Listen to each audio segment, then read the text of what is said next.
ये है देविका।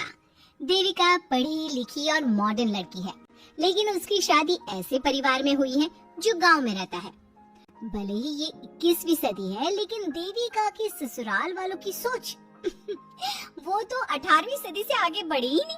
आइए जानते हैं क्या होगा जब शहर की पढ़ी लिखी और मॉडर्न लड़की फंस जाएगी संकीर्ण मानसिकता वाले माहौल में। सागर, ये तुम्हारे गांव में सबने इतने लंबे लंबे घूंघट क्यों कर रखे हैं? और ये सब मुझे इतना घूर घूर कर क्यों देख रहे हैं? अरे यार, तुम भी घूंघट कर लो ना, इसीलिए तो देख रहे हैं सब तुम्हें। कम ऑन सागर, मैं घूंघट नहीं कर सकती। तुम्हें पता है ना मैं कौन हूँ। लेकिन देविका, मेरे पिताजी, चाचा जी, बड़े भैया और जीजा जी ने तुम्हें बिना घूंघट के देख लिया ना तो बहुत गुस्सा होंगे और न जाने कौन कौन से फरमान सुनाएंगे। खैर चलो, देखा जाएगा जो होगा। सागर देविका से कई बार कहता है कि वो घूंघट कर ले, लेकिन देविका सागर की नहीं सुनती और अपने ससुराल के दरवाजे पर पहुंच जाती है। जब देविका वहां पहुंचती है तो देखती है कि उसकी सास बिमला, चाची सास कम्मो और जेठानी सुजाता ने लंबा सा घूंघट कर रखा था, पर उनकी ननद वीना ने घूंघट नहीं किया हुआ था। लेकिन हाँ, उससे सर पर सलीके के साथ दुपट्टा जरूर ओढ़ा हुआ था। सागर अपनी पत्नी की है तो देखती है कि उसकी सास बिमला, चाची सास कम्मो और जेठानी सुजाता ने लंबा सा घूंघट कर रखा था, पर उनकी ननद वीना ने घूंघट नहीं किया हुआ था। लेकिन हाँ, उससे सर पर सलीके के साथ दुपट्टा जरूर ओढ़ा हुआ था। सागर अपनी पत्नी को सबसे मिलवा रहा होता है, तभी सागर के पिता जोगिंदर बोलते हैं, सागर, तूने बहू को इस घर के तौर तरीके नहीं समझा है। हमारे घर की औरतें बिना घूंघट के किसी पराये मर्द के सामने नहीं आती और तू इसे ऐसे ही ले आया। पिताजी, मैं समझा दूंगा, वो नई नई शहर से आई है ना, इसलिए उसे पता नहीं है। सागर की बात सुनकर उसके चाचा जी महेंद्र बोलते हैं, ये बात तो तुझे गांव में कदम रखते ही अपनी बीवी को समझानी चाहिए थी। हमारा गांव में बहुत नाम है, तेरी बीवी ऐसे गांव भर में घूमेगी तो क्या इज्जत रह जाएगी हमारी। ये बोलकर जोगिंदर और महेंद्र वहाँ से चले जाते हैं। शाम को घर की सारी औरतें खाने की तैयारी करती हैं। खाना तैयार हो जाता है, लेकिन घर की कोई भी औरत खाना नहीं खाती। बहुत रात हो जाती है, तब देविका कहती है, सासू माँ, खाना बने हुए तो देर हो गई, रात भी बहुत हो गई है, हम लोग खाना क्यों नहीं खा रहे? अरे बहू, ये क्या बोल रही हो? हमारे यहाँ घर की औरतें तब तक खाना नहीं खाती जब तक घर के मर्द खाना न खा ले। लेकिन इतनी देर हो गई, आप सबको भूख नहीं लग रही क्या? तभी देविका की जेठानी सुजाता कहती है, लग तो रही है, लेकिन यहाँ की यही रीत है, ये निभानी तो पड़ेगी ना। भाभी जी, ये रीत नहीं है, औरतों को प्रताड़ित करने का एक तरीका है। अगर इस घर के आदमी पूरी रात नहीं आए तो पूरी रात खाना नहीं खाओगी क्या? देविका ये बोलकर सीधा सागर के पास जाती है। सागर उसे समझाता है, देविका, यहाँ ऐसा ही होता है, तुम थोड़ा सब्र कर लो, पिताजी और चाचा जी आते ही होंगे, फिर हम सब खाना खाएंगे। सागर देविका को समझा ही रहा था, तभी देविका की ननद वीना आकर कहती है, सागर, खाना खाने आ जाओ, पिताजी और चाचा जी आ गए हैं। चलो देविका, तुम्हारा इंतजार खत्म हुआ। सागर खाने के लिए बैठ जाता है। जब सब खाना खाने बैठते हैं तो देविका भी बैठ जाती है। सागर धीरे से उसे कहता है, अरे देविका, ये क्या कर रही हो?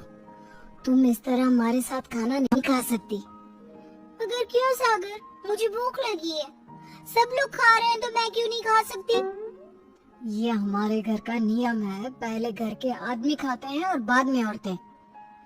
लेकिन सागर, हमारे घर में तो ऐसा कोई नियम नहीं है। देविका और सागर में बहस छिड़ जाती है।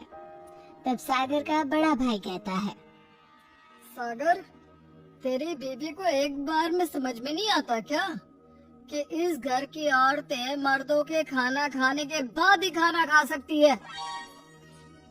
भैया, मैं देविका को यही समझा रहा था। मुझे तो लग रहा है कि इसके दिमाग में कोई बात ही नहीं बैठती एक बार में।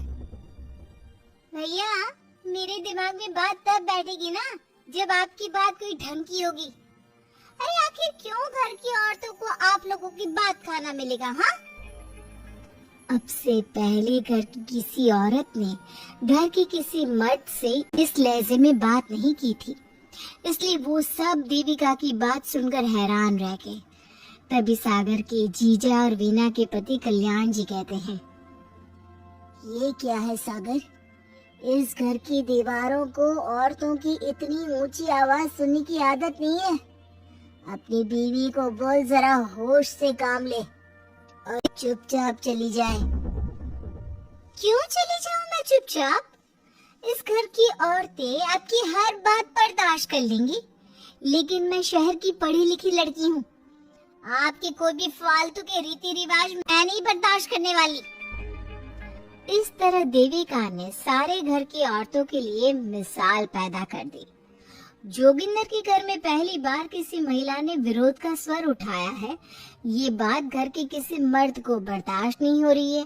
तभी जोगिंदर कहता है, महेंद्र, मोहन, इस बेशर्म लड़की को कमरे में बंद कर दो और आज इसे कोई खाना नहीं देगा।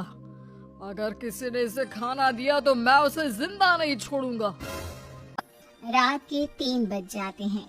भूख की वजह से देविका को नींद भी नहीं आती। तभी उसे कुछ महसूस होता है। ऐसा लग रहा है कोई दरवाजा खोल रहा है, लेकिन इतनी रात को कौन हो सकता है? कहीं सागर तो नहीं? देविका उम्मीद भरी नजरों से दरवाजे की तरफ देखती है, लेकिन दरवाजा खोलने वाला सागर नहीं बल्कि विमला और कम्मो है। माँ जी, चाची जी, आप दोनों। बहू, ये ले, हम तेरे लिए खाना लाए हैं, खा ले।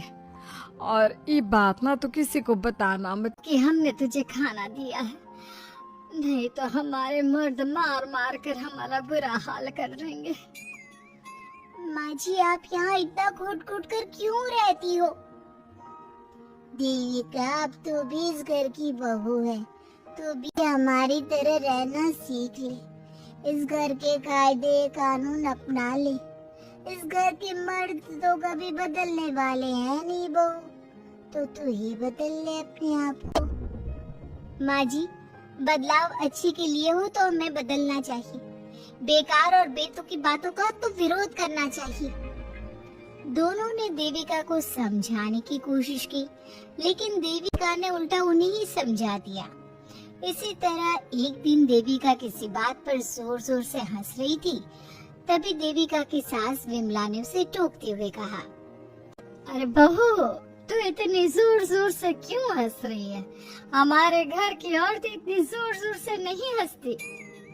विमला अपनी बहू को समझा रही थी कि तभी महेंद्र बोलता है, अरे कम्मो, कौन है ये औरत जो बेशर्मों की तरह जोर जोर से हंस रही है? तभी कम्मो और देविका बाहर आ जाती हैं। जी, वो मैं हंस रही थी चाचा जी। अब आप लोग हंसने पर भी पाबंदी लगाओगे क्या? तुम जैसी बदतमीज लड़कियों से मैं बात नहीं करना चाहता, लेकिन कान खोलकर सुन लो। इस घर की औरतें इतना जोर जोर से नहीं हंसती। और हाँ, तुम्हें पहले ही बता चुके हैं कि इस घर की दीवारों को औरतों की तेज आवाज सुनने की आदत नहीं है। इस घर की दीवारों को आदमियों की ऊंची आवाज सुनने की आदत है, लेकिन औरतों की नहीं। चाचा जी, आपके घर की दीवारें तो बहुत दोगली है। हर पाबंदी औरतों के लिए क्यों चाचा जी? औरतें ये नहीं कर सकती, औरतें वो नहीं कर सकती। औरतें सांस ले सकती है या उस पर भी पाबंदी है? चुप हो जाना बहू, मत बोल और घूंघट कर ले। ये तेरे चाचा ससुर है, थोड़ा तो लिहाज कर। कम्मो के समझाने पर भी देविका चुप नहीं होती। वो महेंद्र से ऐसे ऐसे सवाल पूछती है जिनका जवाब उसके पास होता ही नहीं। महेंद्र गुस्से से सागर को आवाज देता है। महेंद्र की आवाज सुनकर घर के सभी आदमी बाहर आ जाते हैं। जी चाचा जी, आपने बुलाया? अपनी मुंह जोर बीवी को यहाँ से ले जाने तो कुछ अनर्थ हो जाएगा। क्या हुआ चाचा जी? तेरी बीवी जिस तरह से मुझसे बात कर रही है, छोटे बड़े की तमीज नहीं है इसे। कम से कम 7 दिन तक ये कमरे से बाहर नहीं निकलनी चाहिए। अगर इसे मैंने कमरे से बाहर देख लिया तो किसी की खैर नहीं, समझे? मैंने कुछ गलत नहीं बोला। सागर जो सच है मैंने वही कहा है। देविका चलो मेरे साथ। लेकिन सागर मेरी बात तो सुनो।